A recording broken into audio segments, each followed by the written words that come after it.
अस्सलामुअलैकुम नाज़रीन, welcome to Kazmi health and beauty tips. उम्मीद करता हूँ कि आप सब खैरियत से होंगे। चेहरा और हाथ पाँव नरम मुलायम रखने का आसान घरेलू तरीका। इलाज: ग्लिसरीन 1 खाने वाला चम्मच, अर्के गुलाब 1 खाने वाला चम्मच, नींबू का रस 3 खाने वाले चम्मच। इन तीनों को मिक्स कर लें। रोज़ाना रात को बाकायदगी से चेहरे और हाथ पाँव पर लगाएं। सुबह उठकर ताज़ा पानी से धो लें।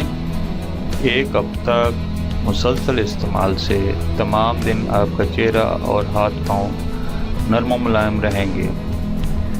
इस टिप्स को दिन के वक्त भी इस्तेमाल किया जा सकता है। इस मिक्सचर को दिन में चेहरे और हाथ पाँव पर लगाने के 20 मिनट बाद चेहरा धो लें। यानी जब ये खुश्क हो जाए और आपको महसूस हो कि ये खुश्क हो गया है, उसके बाद आपने चेहरा धोना है और हाथ पाँव धोने हैं। Thanks for watching. Do not forget like and subscribe.